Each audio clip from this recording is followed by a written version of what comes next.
Hello students, मैं संदीप सोम।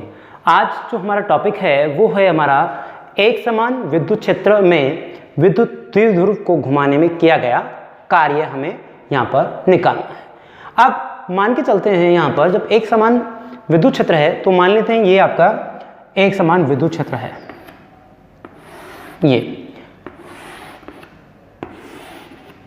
ये आपका एक समान विद्युत क्षेत्र है जिसको हमने वेक्टर ई से दर्शाया गया।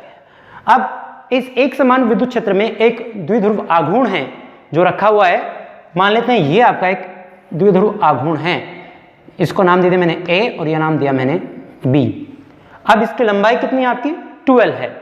अब ये जो है विद्युत क्षेत्र के साथ थीटा कोण आपका बना रहा है।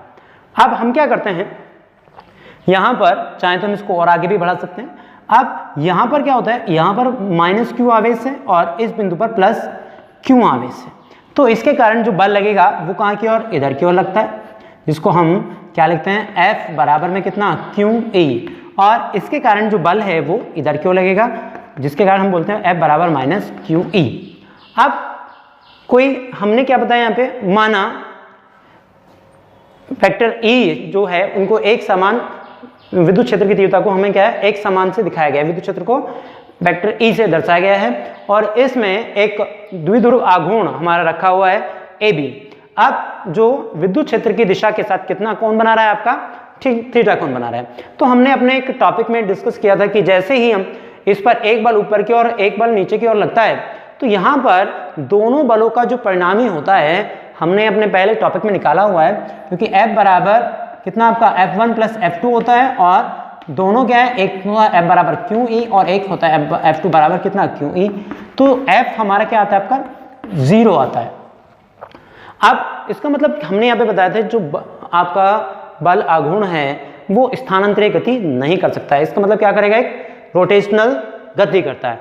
और यहाँ पर जो विद्युत क्षेत्र है ये आपका ये इसको साम्यावस्था में लाने का प्रयास करता है, मतलब अपनी दिशा में लाने का प्रयास करता है। अब जब प्रयास करेगा तो यहां पर क्या लगेगा, एक बल आघूर्ण कार्य करता है।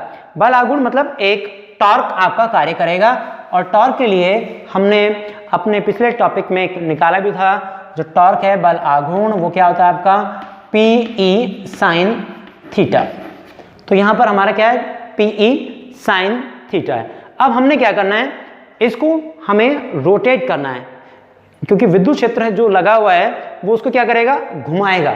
अब घुमाने में सपोज करो यहां से हमने क्या किया, इसको हमने कुछ रोटेट कर दिया। जैसे अब ये ऐसे है, या तो मैं इसमें अलग से ऐसे मान लूं कि ये भाई आपका विद्युत क्षेत्र मैंने दिया हुआ है और ये इस समय एंगल कितना बन रहा है आपका, और ये एक पॉइंट ये स्थिति आती है थीटा होता है और ये आपका डी थीटा। तो मैं इसको क्या करता हूँ, यहाँ से रोटेट करता हूँ। सपोज ये ऐसे रोटेट हो गया, अब ये ऐसे रोटेट हुआ, जो इसकी स्थिति है पहले ऐसी थी, अब ये थोड़ा सा ऐसा रोटेट हुआ। तो इसको रोटेट करने में, इसको घुमाने में कितना हमने कार्य किया। अब जो कार्य है, अब देखिए वहां पे कार्य में मान के चलता हूं कितना हमारा डी थीटा। हमने ये एंगल रोटेट किया कितना आपका डी थीटा, कोणीय विस्थापन हमारा थीटा, और ये एंगल हमारा कितना है थीटा बन रहा है सपोज। तो किया गया कार्य भी क्या होगा आपका अल्प होगा, और कार्य जब अल्प है, रोटेशन करने में किया गया कार्य, तो वहां पर क्या होगा, बल की जगह हमारा क्या आ जाएगा टॉर्क। जो कार्य बराबर क्या था, बल गुना विस्थापन। ये बल गुना विस्थापन हमारा जब ही हम वर्क करते हैं जब कोई स्थानांतरित गति करता है। यहाँ पर हमारे क्या है, इसको घुमा रहे हैं, तो यहाँ पे क्या आ गया आपका बल आघूर्ण और साथ में आपका डी थीटा कोणीय विस्थापन। अब टॉ की वैल्यू हमने, टॉर्क क्यू जो है उसकी वैल्यू हमने रखी है ऊपर इक्वेशन कितना आपका फर्स्ट और सेकंड से। तो टॉर्क क्यू की वैल्यू क्या हमारा पी ई साइन थीटा और इनटू में आ गया आपका डी थीटा। ये हो गई हमारी क्वेश्चन नंबर कितना आपका थर्ड।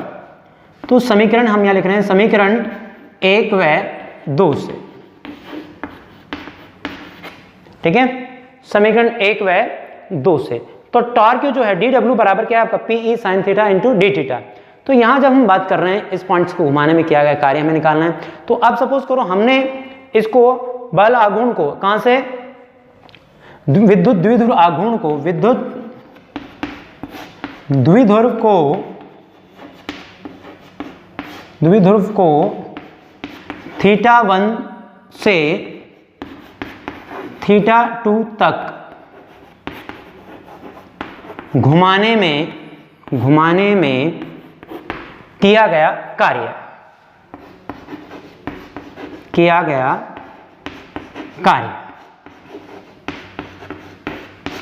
अब किया गया कार्य क्या करना है, इसका मतलब उसको घुमाने में, तो यहाँ पे क्या होगा आपका dw, और यहाँ पर जो हम लिमिट लगाएंगे वो क्या होगा, θ1 से θ2 तक हम इसको घुमा रहे हैं, रोटेट कर रहे हैं, तो यहाँ पर हमारी वैल्यू क्या है आपका PE sin थीटा इंटू में आपका d थीटा।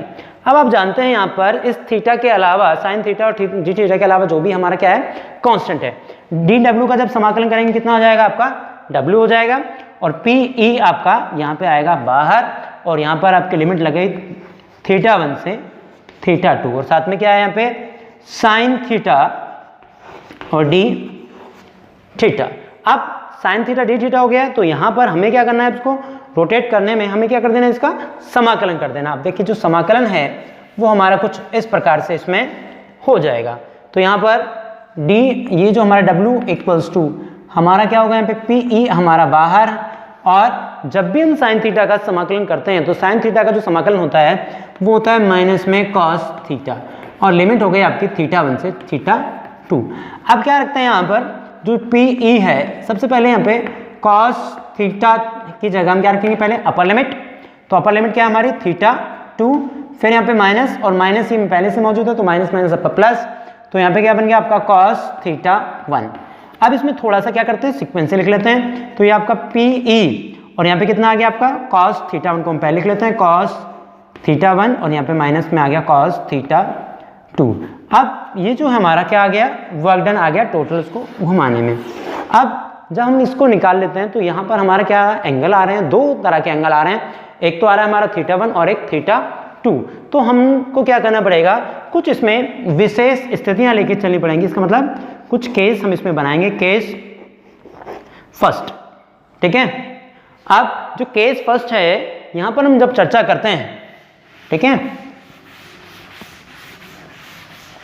जब हम यहाँ पे चर्चा करते हैं तो आप देखें वहां पर जब हम डिस्कस करते हैं तो हमने केस फर्स्ट क्या लेना है, यदि स्टार्टिंग में केस फर्स्ट में लेके चलना है, अगर θ1 को हमने स्टार्टिंग किया 0 से घुमाया, θ1 क्या है स्टार्टिंग में 0 मतलब विद्युत क्षेत्र की दिशा में, और विद्युत क्षेत्र की दिशा से हम लेके जाते हैं θ2 इक्वल टू किसमें, थीटा में लेके जाते हैं, जनरल इक्वेशन एक हम बना रहे हैं, अगर लेके जाते हैं उस स्थिति में किया गया कार्य, तो यहाँ पे क्या होगा आपका W इक्वल टू कितना हो जाएगा आपका PE, और यहाँ पे कितना कॉस, ये हो जाएगा 0 डिग्री, यहाँ पे हो जाएगा माइनस में कॉस कितना आपका थीटा। अब जानते हैं जैसे हम यहाँ पे कॉस 0 की वैल्यू रखते हैं, तो कॉस 0 जो है PE कॉस 0 की वैल्यू क्या होती है आपकी 1, और माइनस में कितना हो जाएगा यहाँ पे कॉस थीटा आपका एज इट इज। तो ये क्या बना आपका फर्स्ट केस। अब दूसरे केस में ऐसा ले सकते हैं हम, यदि हमने इसको थीटा को क्या लिया 0 डिग्री से लेकर चले और कहाँ तक घुमाया, θ1 इक्वल टू 0 से लेकर θ2 इक्वल टू कितना आपका 90 डिग्री तक, तो उस कंडीशन में किया गया कार्य हमारा कितना होगा, तो यहाँ पर W इक्वल टू कितना आ गया आपका PE, और यहाँ पे कितना आ गया कॉस कितना आपका 0, अब माइनस में कितना आ गया यहाँ पे कॉस कितना आपका 90। अब आप जानते हैं जो कॉस 90 होता है उसकी वैल्यू होती है हमारी 0, और cos 0 की वैल्यू होती है हमारी 1, तो यहाँ पर हमारा क्या वैल्यू बन जाएगी, इसका मतलब PE 1 माइनस कॉस कितना आपका 90, cos 90 की वैल्यू होती है हमारी 0, इसका मतलब दैट इज ये कितना हो गया आपका W इक्वल टू PE। ये हमारी वैल्यू हो गई किस पर, जब हमारी वैल्यू होती है थीटा की वैल्यू होती है 0 से लेकर कहाँ तक 90 तक। अब हमने जब इसको घुमाने में सपोज करो जो विद्युत क्षेत्र की तीव्रता की दिशा से हम घुमा रहे हैं, ये तो हमने क्या घुमाया, यहाँ से घुमाना स्टार्ट किया और यहाँ तक ले गए, तो 0 से स्टार्ट किया और कहाँ तक ले गए, यहाँ तक ले गए। अगर हम यहाँ की बजाय इस बार क्या ले जाते हैं, इसकी दिशा को बदल देते हैं, ऐसे ले लेते हैं 0 से 90 डिग्री 180 डिग्री हम उसको रोटेट कर देते हैं, तो यहाँ जब हम बात करेंगे केस किसकी, आपकी थर्ड की, तो थीटा इक्वल टू 0 डिग्री से हम लेके चलेंगे और कहाँ तक, थीटा इक्वल टू कितना 180 डिग्री तक। अब हमारे पास जो समीकरण है ये हमारी समीकरण है, इसमें वापस हम क्या करते हैं, इसकी वैल्यू को रख लेते हैं, तो जैसे हम रखते हैं तो W इक्वल टू कितना बन जाएगा आपका PE, और यहाँ पे कितना कॉस कितना आपका 0 और यहाँ पे कितना होगा कॉस कितना आपका 180 डिग्री। अब जब यहाँ पे कॉस आपका 180 डिग्री आ गया है तो आप जानते हैं कॉस 0 की वैल्यू होती है आपकी 1, तो यहाँ पर कितना आ गया आपका 1।